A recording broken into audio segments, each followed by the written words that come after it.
오늘 이렇게 가정주일도 되고요. 5월 첫째 주일 어버이 주일로 이렇게 하나님 앞에 예배 드리면서 나의 아버지 어머니 사진전도 하고, 또 오늘 이렇게 우리 교회 식구들이 특송도 하면서 그냥 특송도 이렇게 참 아름다운 그 천사들의 찬양처럼 이렇게 쫙 찬양을 하면서, 또 부모님들 이렇게 사진들을 또 이렇게 쫙 하니까 너무 은혜가 되죠. 너무 참 축복이 되는, 누가 그런 아이디어를 냈는지 성령 충만하신 것 같아요. 네, 참 감사합니다. 나의 아버지 어머니 이제 사진전을 보면 바깥에 이렇게 돼 있어요. 바깥에 돼 있는데, 저도 이렇게 나의 아버지 어머니 사진전 한다고 하면서 뭐 이렇게 제 아내랑 우리 장모님 댁에 가서도 또 사진도 이렇게 또 이렇게 찾아보고, 이렇게 좀 또 전시할 사진도 이렇게 또 찍고 그렇게 했지만, 집에 가서 이제 사진첩들을 쌓아놓은 사진첩들을 다 꺼내 봤어요. 그리고 이제 앉아서 하나하나 보는데, 원래는 이제 부모님 사진을 이렇게 나의 아버지 어머니 사진전에 보낼 두세 컷의 사진을 이렇게 찾으려고 했던 게, 지나온 세월들의 모든 사진을 다 보는, 그러다 보니까 몇 시간 동안 허리가 아플 정도로 앉아서 이제 사진들을 다 보는데, 그게 몇 년 만인지 뭐 10년도 훨씬 넘은 것 같고, 사진첩을 들여다본 지가 오래된 것 같은데, 그렇게 해서 보니까 고등학생 시절에 옛날에 그 학생 교회 다닐 때 문학의 밤 보니까 물새들의 노래 막 이래가지고 이제 문학의 밤 뭐 이런 사진들도 있고, 그런 사진들도 있어요. 그런 것들도 다 보고, 부모님하고의 사진들 이런 것들을 이게 딱 시간 가는 줄 모르고 딱 봤는데, 그것을 보고 난 소감은 한마디로 감사하다. 참 하나님께 내 삶을 이렇게 부모님 사진 찾으려고 하다가 그 모든 지나온 사진들을 이렇게 보면서 뭐 이렇게 교회 학생들 시절, 그다음에 뭐 교회 사역자로서의 시절, 신학생 시절, 신학생들하고 신학생 시절, 뭐 교회 목회 사역 시절, 부모님과의 이런 모든 것들을 돌아보면서 또 삶을 한번 이렇게 돌아보는 그런 시간도 가져서, 이거 나의 아버지 어머니 사진전 이런 걸 하면서 한번 또 사진첩을 한번 또 열어보는 것들도 참 복되구나, 참 이렇게 참 감사하다 하는 그런 생각도 해보게 됐습니다. 아무쪼록 오늘 이 어버이 주일로 하나님께 예배드리는 이 시간이 정말 이렇게 하나님 앞에 감사합니다. 여러분, 오늘 이 본문 말씀 우리들이 레위기서 19장을 읽었잖아요. 여기 보면은 하나님께서 2절에 이렇게 명령하시죠. 너희는 거룩하라. 그렇죠? 명령이에요. 너희는 거룩하라. 하나님이 명령하십니다. 왜 거룩하냐면, 나 너희 하나님이 거룩하기 때문에.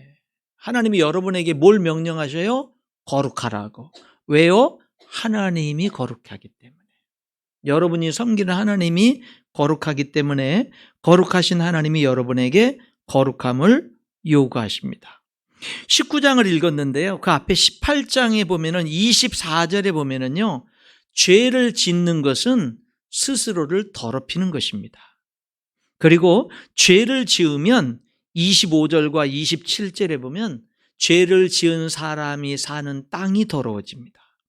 죄를 지은 사람이 사는 가정이 더러워지고, 일터가 더러워지고, 그 사람이 밟는 땅이 더러워지는 거예요. 그러면 18장 25절과 28절에 보면은 죄를 지음으로 그 사람이, 죄를 지은 사람이 사는 땅이 더러워지면 그 땅은 그 사람을 토해버립니다.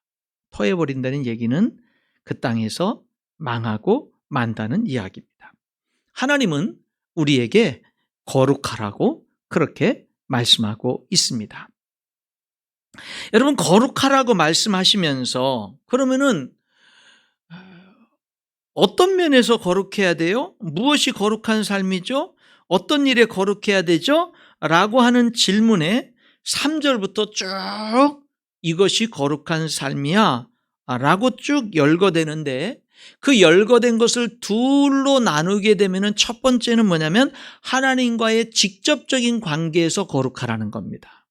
영적으로 거룩하라고 표현할 수도 있겠지요. 그러면은 하나님과의 직접적인 관계에서 거룩한 거는 뭐냐? 거룩한 거는 뭐냐? 주일 성수하는 거예요. 주일 성. 여기 보니까 3절에 안식일을 지키라 그랬죠. 안식일을 지키라. 주일 성수하는 거예요. 오늘날로 표현하면 주일 성수하면서 사는 게 하나님과의 관계 속에서 거룩한 삶을 사는 거예요. 4절에 보니까 우상을 섬기지 않는 게 거룩한 삶을 사는 겁니다. 그런데 4절에 보면 우상을 섬기지 말라는 말을 뭐라고 표현하냐면 신상을 만들지 말라는 거예요. 신상을 만든다는 건 뭐예요? 하나님이나 어떤 다른 우상들을 어떤 형상으로 뭐 돌로 만들든지 금으로 만들든지 나무로 만들든지 어떤 신상으로 만들어 버리면 그 신은 그 자리에만 있어야 돼요. 사람이 옮기지 않는 한 그 자리에 있어야 되거든요. 그러니까 하나님이 우상을 만들지 말라, 신상을 만들지 말라라고 말씀하신 것이 거룩한 삶이라고 하는 것은 무슨 얘기냐면 하나님은 살아계신 하나님이라는 거예요. 그런데 하나님을 신상으로 만들면 죽은 존재가 되는 거예요. 내 맘대로 할 수 있는 존재가 되는 겁니다. 하나님을 죽은 존재로 여기지 마라. 하나님을 내 마음대로 할 수 있는 그런 존재로 여기지 마라. 하나님을 인격적인 교제가 없는 존재로 만들지 마라. 하나님은 살아계신 하나님이고 너희가 있는 모든 곳에서 하나님과 동행하는 삶을 살아라. 그게 하나님과의 직접적인 관계 속에서 거룩한 삶이다라고 하는 거죠. 그리고 5절에는 뭐가 하나님과의 직접적인 관계 속에서 거룩한 삶이냐? 예배를 드리는 거예요. 그런데 그 예배를 어떻게 드리는 거냐? 하나님이 받으시도록 드리는 거예요. 하나님이 기쁘게 받으시도록 드리는 그 예배의 삶이 하나님과의 직접적인 관계 속에서의 거룩한 삶이라는 것을 이야기하는 거예요. 구약 성경 마지막 책인 말라기서에서 이스라엘 백성들은 하나님이 도저히 받을 수 없는 예물을 하나님께 제사로 드려서 하나님이 그것을 너희 총독에게 한번 갖다 줘봐라. 그가 기뻐 받겠느냐 하면서 누가 그런 제물들 내가 받을 수 없는 제물들을 가지고 오지 못하도록 그 성전문을 걸어 잠글 사람이 있었으면 좋겠다라고 말씀하시는 그런 모습들을 봅니다. 여러분, 하나님은 우리에게 거룩하라고 말씀하시는데 하나님과 여러분과의 개인적인 관계 속에서 거룩하라는 거예요. 어떻게 해요? 주일 성수함으로. 어떻게 해요? 우상을 만들지 말므로. 어떻게 해요? 예배를 하나님이 받으시게 드림으로 거룩한 삶을 살라는 겁니다. 그리고 9절부터 보게 되면은요, 사람과의 관계 속에서 거룩하라는 거예요. 삶에서 거룩하라는 거죠. 사람에게 거룩하라는 겁니다. 그럼 사람과의 관계 속에서 거룩한 거는 뭐냐? 이웃을 축복하는 거예요. 9절 10절에 보니까 곡식을 다 거두지 않는 거, 이삭을 다 줍지 않는 거, 포도원의 열매를 다 따지 않는 거, 떨어진 열매를 줍지 않는 거. 그래서 가난한 사람들이, 이방 나그네들이 그것으로 먹고 살 수 있도록 내 수확의 일부분들을 이웃들을 위해서 남겨두는 것, 그게 거룩이라는 거예요. 누가복음 12장 33절에 예수님은 너희 소유를 팔아 구제하여 낡아지지 아니하는 배낭을 만들라. 곧 하늘에 둔 바 다함이 없는 보물이니, 이렇게 말합니다. 여러분, 뭐가 하늘에 쌓아진 보물이냐면 소유를 팔아서 남들을 구제하는 것, 이게 하늘에 쌓아둔 보물이라고 말해요. 누가복음 14장 12절로 14절에 보게 되면은 자기를 청한 자들에게 이르시되, 예수님 말씀하십니다. 내가 점심이나 저녁이나 베풀거든 벗이나 형제나 친척이나 부한 이웃들을 청하지 말라. 두렵건대 그 사람들이 너를 도로 청하여 내게 가품이 될까 하노라. 잔치를 베풀거든 차라리 가난한 자들과 몸 불편한 자들과 저는 자들과 맹인들을 청하라. 그리하면 그들이 갚을 것이 없으므로 내게 복이 되리니 이는 의인들의 부활 시에 내가 가품을 받겠음이라 하시더라. 여러분, 여기 보면 예수님이 뭐냐면은 식사 대접할 때요, 뭐 친구나 친척이나 부자들을 청해서 그렇게 해서 그들을 대접하지 말고 차라리 가난한 사람, 갚을 길이 없는 사람, 나한테 신세를 져도 나에게 은혜를 입어도 갚을 힘이 없는 사람들을 대접하라는 거예요. 여기 뭐라냐면 그들이 갚을 것이 없기 때문에 너에게 복이 된다는 거예요. 내가 누구에게 은혜를 베풀었는데 그 사람이 나한테 갚을 힘이 없고 갚을 능력이 없어서 내게 복이 된다라는 거예요. 왜? 의인의 부활 시에 하나님으로부터 갚음을 받게 되는 거예요. 그렇게 말씀하고 있는 겁니다. 여기 뭐라고 얘기냐면은, 여러분, 형제나 친척이나 부한 이웃들을 청하면 두렵건대 그들이 너를 도로 청하여 내게 갚음이 될까 하노라. 그 두렵건대, 내가 누구를 베풀었더니 그 사람이 갚았어. 그거 당연한 거 아니야? 그럴 수 있는데, 성경에서 예수님은 두렵건대 이렇게 얘기하는 거예요. 뭐요? 상이 없어진다는 얘기예요. 여러분, 뭐가 거룩한 거지요? 하나님이 말씀하시는 거룩은 사람과의 관계 속에서 이웃을 축복하는 거예요. 그게 거룩한 삶이에요. 11절 12절에는요. 거짓되지 않은 게 거룩이에요. 도둑질하지 말라, 속이지 말라, 서로 거짓말하지 말라, 거짓 맹세하지 말라. 이게 거룩이에요. 13절 14절에 보니까 연약한 자들을 괴롭지 않게 하는 게, 괴롭히지 않는 게 그게 거룩이에요. 이웃을 억압하지 말라, 착취하지 말라, 듣지 못하는 자들을 저주하지 말라, 앞을 보지 못하는 사람들 앞에 장애물을 놓지 말라. 이게 거룩이라는 거예요. 15절에 보면은요, 공의를 실천하는 게 거룩이에요. 재판할 때 불의를 행치 말라, 공의로 사람을 재판하라, 가난한 자의 편을 들지 말고 세력 있는 자라고 두둔하지 말라. 가난한 사람이라고 나는 무조건 가난한 사람 편이야, 나는 부자 편이야, 그러지도 말라. 가난한 사람 편에도 들지 말고 부자 편에 들지 말고 공의로 재판하라는 거예요. 17절, 18절, 16절, 17절, 18절에 보면은요, 이웃을 해치지 않는 게 거룩이라는 거예요. 백성 중에 돌아다니며 사람을 비방하지 말라, 사람 험담하지 말라는 거예요. 그게 거룩이라는 거예요. 형제를 마음으로 미워하지 말라, 이게 거룩이라는 거예요.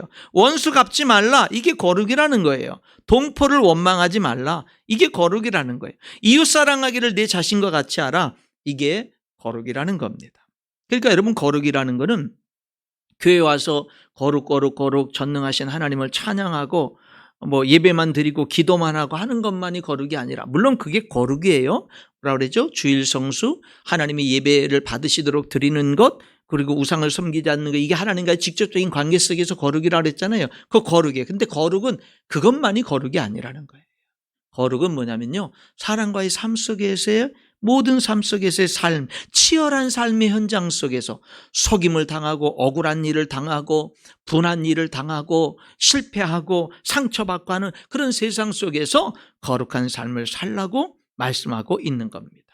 그런데 여러분, 여기 지금 19장 2절에 너희는 거룩하라, 그 이유, 이는 나 여호와 너희 하나님이 거룩함이니라 말씀하신 다음에 3절부터 지금 설명해 드린 쭉 계속해서 거룩의 목록이 하나님과의 직접적인 관계 속에서의 거룩, 사람들과의 그 부딪히는 삶 속에서의 거룩을 쭉 얘기를 했는데, 근데요, 3절부터 그 거룩의 목록이 쭉 되는데, 그 거룩의 목록 속에 제일 첫 번째로 언급되는 거룩이 뭐냐? 여기 다시 읽어볼게요. 2절 뒷부분부터. 너희는 거룩하라, 이는 나 여호와 너희 하나님이 거룩함이니라. 너희 각 사람은 부모를 경외하고 나의 안식일을 지키라. 나는 너희 하나님 여호와이니라.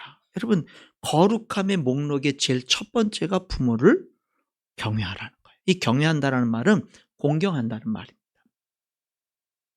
여러분, 이 레위기서에서 거룩에, 여러분, 우리들이 그 10계명에서도 약속 있는 첫 계명이 부모를 공경하는 거잖아요. 약속 있는 첫 계명이. 그런데 거룩의 계명, 이 레위기서의 거룩의 첫 계명, 거룩이라는 명단을 쭉 열거하는데 첫 번째, 거룩의 첫 번째가 부모를 경외하는 것, 공경하는 거예요. 여러분, 부모를 공경하라는 것은 성경에서 명령형입니다. 명령이에요. 명령이 뭐죠? 하기 싫든 좋든 하는 거예요. 내가 하기 싫지로도 하는 거예요. 명령이에요, 명령. 네, 무조건 해야 되는 거예요. 마가복음 7장에서 예수님은 부모 공경이 얼마나 중요한 명령인지를 말씀합니다. 그 당시 유대인들에게는요, 무슨 전통이 있었냐면 고르반이라고 하는 전통이 있었어요. 고르반. 그게 뭐냐면, 내가요, 부모님께 드려야 될 어떤 돈이나 어떤 그 소중한 거를, 이거 하나님께 드렸어요. 그럼 부모님께 안 드려도 된다는 거예요. 어떤 사람에게 무슨 빚을 져가지고 갚아야 될 돈인데, 나 고르반 하나님께 드렸어. 이 돈은 하나님께 드리기로 내가 서원해 버렸어. 그러면은 그럼 하나님이 우선이니까 사람들에게 안 줘도 된다는 거예요. 이 고르반이라고 하는 거는 하나님께 거룩하게 구별해 드린다라는 좋은 뜻인데, 이것을 그 당시 사람들은 하나님께 적극적으로 드린다라고 하는 긍정적인 의미에서 사용한 게 아니라, 내가 부모님께 효도해야 되는데 효도하지 못할 때 그 핑계 삼는 것으로, 사람들에게 뭘 갚아야 되는데 갚지 않을 때 핑계 삼는 것으로 역이용한 거예요, 이 고르반이라는 거. 그러니까 뭐냐면은, 당연히 어떤 사람에게 해야 될 일을 못하면서 못하는 이유를 하나님 핑계 대는 거예요. 그게 고르반이라는 거예요. 이게 뭐냐면, 고르반이라는 말은 성경에 나오는 말이지만, 이것이 뭐냐면은 시간이 흘러오면서 이스라엘 사회에서 전통이 돼버린 거예요. 전통이 된 거예요. 왜냐하면 하나님께 드려진 거야. 그러면은 누구도 손 못 대는 거예요. 네. 그걸 악용하는 전통이 돼버린 거거든요. 그러다 보니까 그것이 그 고르반의 잘못된 그 하나님의 명령을 지키지 않고 그 사람들의 전통을 지키는 그 잘못된 것을 예수님이 지적하면서 예를 든 게 부모 공경이에요. 예수님이 이 말씀하시기를 마가복음 7장에서 아버지나 어머니에게 드려서 유익하게 할 것을 고르반, 곧 하나님께 드림이 되었다고 하면 그만이다 라고 하는 당시 잘못된 유대인들 전통에 대해서, 사람들의 전통을 지키려고 하나님의 명령을, 부모를 공경하라는 건 하나님의 명령인데, 유대인들 사회에서 내려지는 그 고르반이라고 하는 전통을 지키기 위해서 부모를 공경하라는 하나님의 명령을 거스릴 수 없다라고 하는 것을 예수님이 말씀하신 거예요. 그러면서 예수님은 부모 공경을 하나님의 계명이다, 이 계명이라는 말을 다른 말로 하면 명령이다, 이렇게 얘기해요. 싫다고 제쳐놓을 수 있는 것이 아니다, 반드시 따라야 되는 하나님의 명령이다 라고 말씀한 거예요. 예수님은 이어지는 10절에서 마가복음 7장 10절에서 모세는 내 부모를 공경하라 하고 또 아버지나 어머니를 모욕하는 자는 죽임을 당하리라 하였거늘, 이렇게 말씀하시면서 부모 공경을 위반할 때 처해지는 사형 처벌의 극단적인 예를 들면서까지 부모를 공경하라는 명령이 시대가 변해도 변할 수 없는 명령이고, 문화가 변해도 변할 수 없는 준엄한 하나님의 신성한 명령이고 하나님의 뜻이라는 것을 분명히 말씀한 거예요. 여러분, 부모를 공경하라는 것은 명령이에요. 이것은 시대가 변해도 변할 수 없는 하나님의 명령이고, 문화가 변해도 변할 수 없는 하나님의 명령인 거예요. 그리고 부모를 공경하라는 것은 명령일 뿐만 아니라 축복 있는 약속이 있는 축복인 거예요. 축복의 약속이 있는 거죠. 뭐라 그랬어요? 사도 바울은 에베소 교회 성도들에게 이렇게 말했습니다. 자녀들아, 주 안에서 너희 부모에게 순종하라. 이것이 옳으니라. 내 아버지와 어머니를 공경하라. 이것은 약속 있는 첫 계명이니 이로써 내가 잘되고 땅에서 장수하리라. 여러분, 부모 공경에는 하나님의 약속이 있어요. 축복의 약속이 있어요. 땅에서 잘되고 장수하리라. 여러분, 어떤 사람들은 부모님께 유산을 많이 물려받고 넉넉하게 물려받아가지고 부모님 덕에 그냥 풍성하게 평생을 사는 사람이 있어요. 근데 어떤 사람들은 부모님에게 그런 물질적인 유산을 물려받지 못한 사람들이 있어요. 그런 사람들도 있거든요. 그런 사람들도 부모를 공경하라는 거예요. 그럼 하나님이 축복해 주겠다고 약속을 하는 거예요. 축복은 누가 주는 거라고요? 하나님이 주는 거예요. 여러분, 하나님이 우리 아버지가 되신다는 사실에 대해서 감사할 수 있기를 축원합니다. 하나님이 우리 아버지예요. 하나님이 여러분의 아버지가 되려고 얼마나 엄청난 값을 지불했냐면 예수님을 십자가에 죽게 하셨어요. 그 길, 여러분을 하나님의 영원한 자녀로 삼는 길은 그 길밖에 없어서 예수님을 십자가에 죽게 하시고 여러분을 하나님이 자녀 삼아주시고 하나님이 여러분의 아버지가 되셨어요. 이 좋으신 독생자까지 아낌없이 내어주시는 하나님 아버지가 나의 아버지가 되셨다면 내 부모님이 병환 중에 계시든 내 부모님이 연약하든 우리들은 부모님을 공경할 수 있는 거예요. 공경하라고 하나님이 명령하시는 거예요. 그리고 내가 축복해 주겠다고 약속하시는 겁니다. 사랑하는 성도 여러분, 우리가요, 부모님은 살아계실 때 잘 모시는 것이 옳은 줄 믿습니다. 돌아가시고 난 다음에 제사 잘 드리는 게 옳은 게 아니고요, 살아계실 때 모시는 게 잘 드리는 거죠. 그런데 늘 부모를 생각하면 늘 죄송한 마음이고 늘 부족한 뿐인 것을 느낄 수밖에 없는 게 저의 모습이고 여러분의 모습 아닌가요? 내리사랑이라는 말은 진리인 것 같아요. 참, 그 어떤 효도하는 자식이라 할지라도 부모님의 사랑을 따라갈 수는 없어요.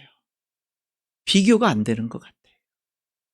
원천적으로 비교가 안 되는 것 같아요. 부모님 공경은 아무리 해도 부족한 뿐이지 충분하진 않은 것 같아요. 그리고 늘 죄송한 것 같아요.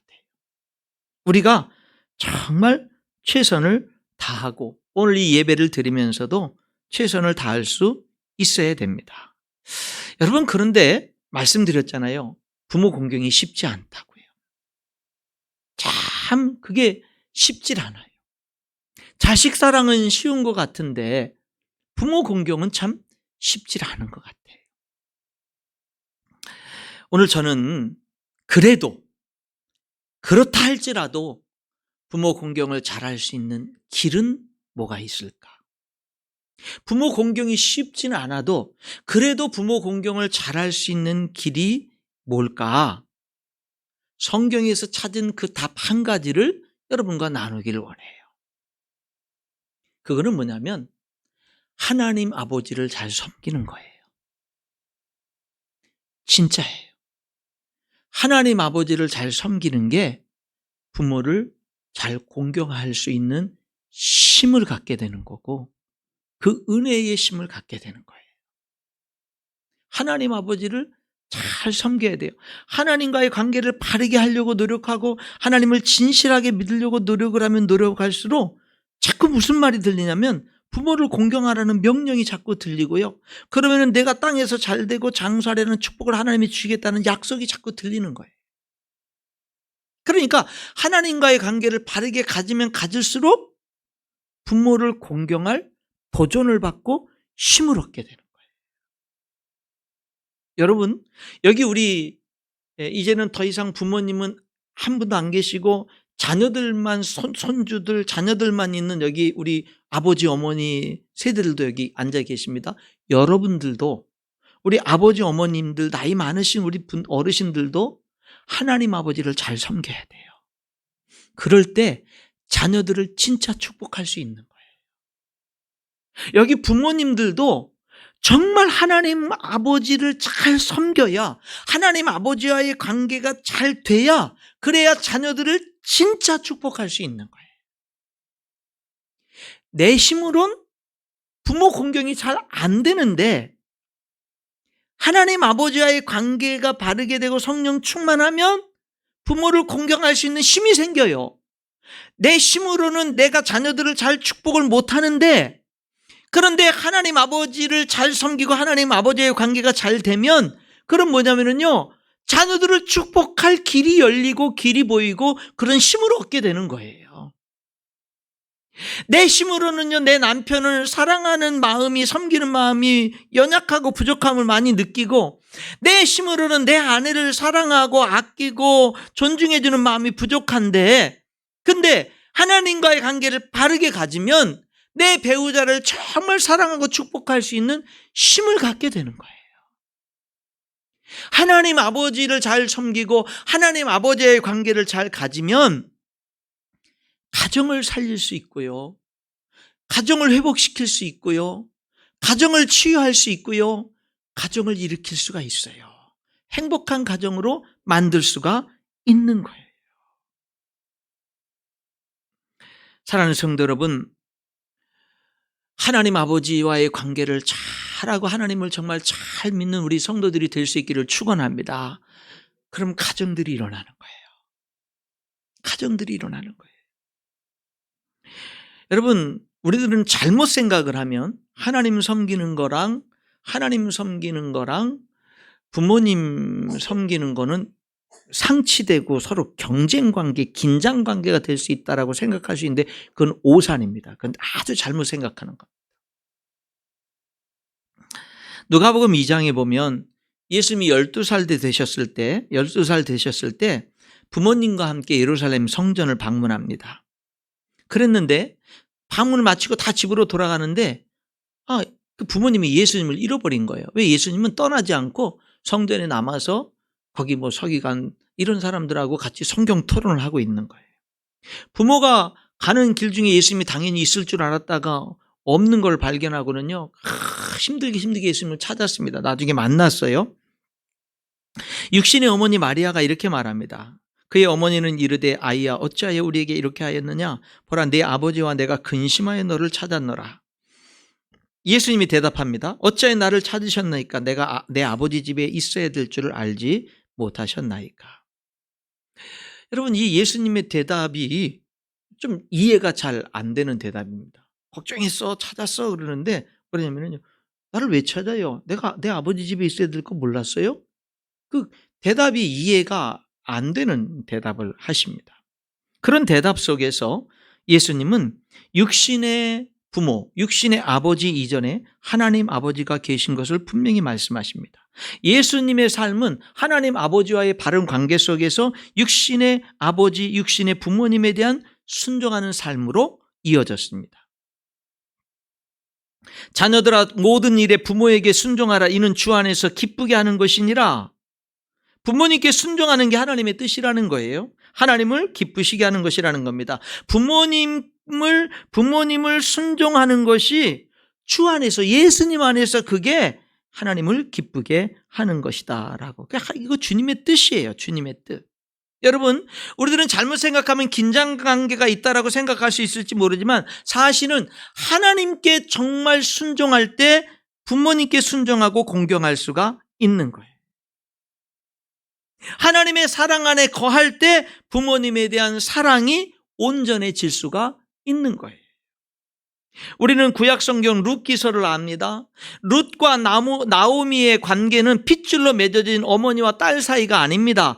혼인으로 맺어진 시어머니와 며느리 사이예요. 그런데 그나마 룻의 남편이 죽음으로 말미암아 그 인연의 연도 끊어졌습니다.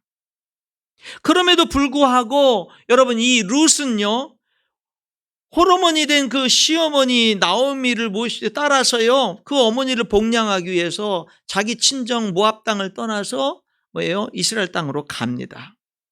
갈 때 가서 여러분, 이 이스라엘 땅에서 너무나 가난하고 있는 게 없어서 벼이삭 주워가지고 시어머니를 공양하는데 그 시어머니가 돌아가라. 네 동서도 친정집으로 갔으니까 너도 네 친정으로 돌아가서 다시 좋은 남자 만나서 살도록 해라. 그럴 때 이 룻이 시어머니 나오미에게 그런 말을 하죠. 어머니를 떠나서 돌아가라고 말하지 마세요. 어머니가 가는 곳에 나도 가고 어머니의 하나님이 나의 하나님이 되실 거예요. 그런 고백을 합니다. 그러면서 이 룻은 참된 효가 뭔지를 보여주는데 어머니를 보살피고 배려하고 어머니를 위해서 헌신하죠. 근데 여러분, 그 힘이 어디서 나온 거예요? 하나님을 믿는 믿음에서 나온 거예요. 어머니의 하나님이 나의 하나님이 되실 겁니다 라고 하는 이 하나님을 만나고 하나님과의 관계가 분명하게 탁 서게 된 이 룻은요, 어머니를 기꺼이 모실 수가 있었습니다. 그리고는요, 하나님이 이 여인을 축복하시는데 상상할 수 없는 축복을 주십니다. 보아스를 만나게 돼서 그 삶이 풍성하게 하고요, 그리고는요, 그 아들 때에 여러분 그 자녀 때에 몇 대가 되지 않아서 3대에 걸쳐서 뭐가 되는 겁니까? 다윗 왕을 낳고요. 그리고 그 후손으로 하나님의 아들 예수님이 이 땅에 오시는, 예수님의 족보에 들어가는 여인이 되죠. 여러분, 하나님의 신앙으로 부모님을 섬긴 그 결과 하나님이 말할 수 없는 축복을 주신 겁니다. 저와 여러분이 부모를 공경하라는 이 명령, 하나님이 복을 주시겠다고 있는 이 약속 있는 이 계명을 우리들이 지키려고 할 때 명령임에도 불구하고 쉽지 않고 약속임에도 불구하고 쉽지 않은 그런 우리들의 고백일 수밖에 없지만, 그러나 우리가 하나님 아버지와의 관계를 먼저 바르게 하고 하나님 아버지를 먼저 잘 섬길 때 그 안에서 부모님을 잘 공경하고 자녀들을 축복할 수 있는 진정한 힘이 생기는 겁니다. 여러분, 하나님이 우리 아버지입니다. 하나님은 여러분의 아버지예요. 영원한 아버지예요. 그렇게 하기 위해서 하나님은 독생자 예수님을 십자가에 죽게 하셨어요. 그 값을 치르고 그 희생을 통해서 여러분을 낳았어요. 자녀로 낳았습니다. 여러분, 하나님은 여러분을 그렇게 자녀로 삼고 이제 오케이 끝, 너희들 알아서 살아, 이런 분이 아니에요. 그렇게 자녀로 삼으신 하나님은요, 여러분을 끝까지 사랑으로 추적하시는 분입니다. 그거를 하나님이 어디서 말씀하시냐면 예수님이 누가복음 15장에서 말씀한 거예요. 어느 아버지에게, 부자 아버지에게 두 아들이 있습니다. 둘째 아들이요, 아버지에게 못할 말을 합니다. 아버지 돌아가시면 유산 물려줄 거 아니에요. 어차피 아들 둘밖에 없는데. 그러니까 내게 줄 몫이 있을 거 아닙니까? 그거 좀 미리 나눠주세요. 미리 주세요. 그래요. 아버지가 나눠줍니다. 그랬더니 이 아들은요, 그 아버지의 재산을 다 팔고 다 정리합니다. 그래가지고 그 많은 돈을 가지고요, 할 수 있는 한 아버지를 멀리 떠납니다. 여러분, 이 아들은요, 둘째 아들은 아버지에게 요구만 했지, 아버지는 당연히 나를 낳았고 내 아버지니까 아들에게 이렇게 유산을 분배해 줘야 되고 이렇게 해줘야 되는 거 아니에요? 아버지에게 요구만 했지, 아들로서 아버지를 공경하고 아들로서의 역할은 감당하진 않아요. 그런 건 꿈에도 생각이 없어요. 그냥 당신은 나의 아버지니까 아버지로서 당신이 나에게 당연히 할 거 해줘야 되는 거 아닙니까? 이걸 요구하지만 자기가 아들로서 아버지께 해야 될 것에 대해서는 꿈에도 생각을 안 해요. 아예 생각을 안 합니다. 그래서 말도 안 되는 요구를 하고 그거를 가지고는요, 다 할 수 있는 아버지를 멀리 떠납니다.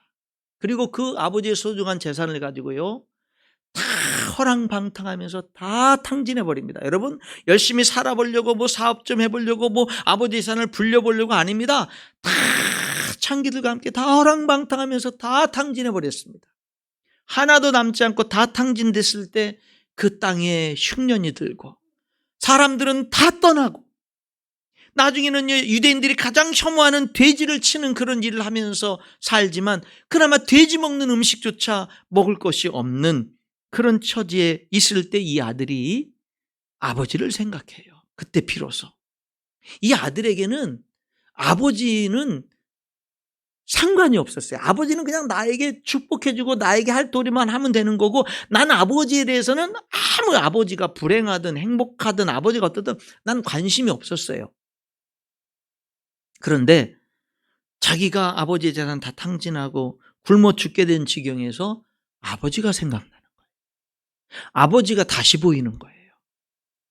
내 아버지 집에는 노예들도 배불리 먹는데, 내 아버지는 좋은 분이었는데, 노예들에게도 좋은 분이고 나에게, 아들인 나에게는 더할 나위 없이 좋은 분이었는데, 내 아버지 품 안에서 살면 노예들도 행복한데 내가 그 아버지를 떠났더니, 멀리 떠났더니 자유할 줄 알고 행복할 줄 알았는데 그게 아니라는 걸 비로소 깨닫게 되는 거예요.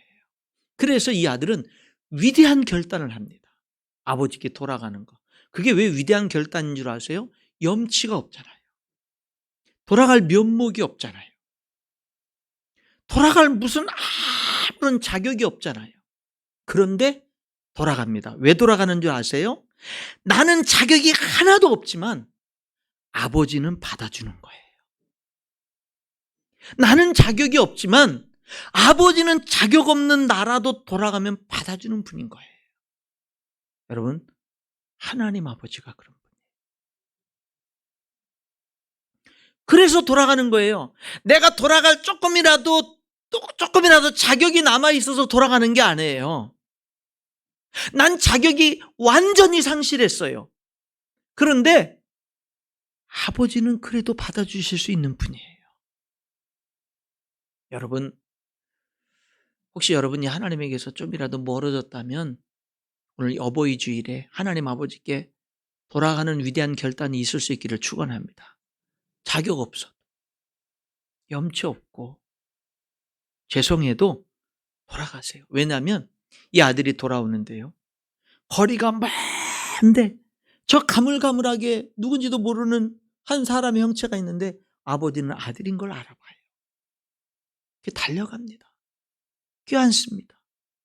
입 맞추고, 아버지, 난 이제 아버지의 아들이라는 그 감당 못하겠습니다. 나를 노예 중에 하나로 받아주세요. 그래도 나는 행복합니다 하는 아들에게 너는 노예가 아니라 내 아들이라고 반지를 껴주고 신을 신겨주고 잔치를 베푸는 겁니다. 왜? 하나, 살아 돌아왔다는 그 한 가지로. 여러분, 하나님은 오늘 저와 여러분이요, 하나님 앞에 실망시키고 엄청난 돌이킬 수 없는 범죄를 저지르고 내 지나온 삶이 형편없고 염치 없고 그런 삶이라 할지라도 여러분, 하나님 앞에 내가 진심으로 돌아갈 때 하나님은 영광 받는 거예요. 하나님은 기뻐하는 거예요. 왠 줄 아세요? 그게 사랑이에요. 그게 사랑이에요. 그게 십자가의 사랑이라고. 여러분, 여기 첫째 아들은 하나밖에 없는 동생이 가출해 버렸고요, 허랑방탕해서 아버지 재산을 다 탕진한다는 소식을 계속 들었습니다. 그런데 그 아들이 돌아왔는데 아버지가 잔치를 벌여요. 이 첫째 아들은요, 그 동생을 용납할 수 없고 그렇게 동생을 받아들이는 아버지를 용납할 수가 없는 거예요. 잔치 자리에 참여하지 않습니다. 들어가질 않아요. 아버지가 나와서 설득을 합니다. 들어가자고. 아버지한테 따지죠. 나하고는 아버지 명령 하나도 한 번도 거스린 적이 없는 나한테는 친구들하고 한번 마음껏 먹고 즐기도록 잔치 한번 안 베풀어 주더니 아버지 재산 탕진한 이 동생이 들어왔는데 이렇게 하는 거 나는 도대체 이해 못 하겠습니다. 근데 아버지는 아니라고. 이 아들은 잃었다가 다시 얻은 아들이고 죽었다가 살아난 아들이야.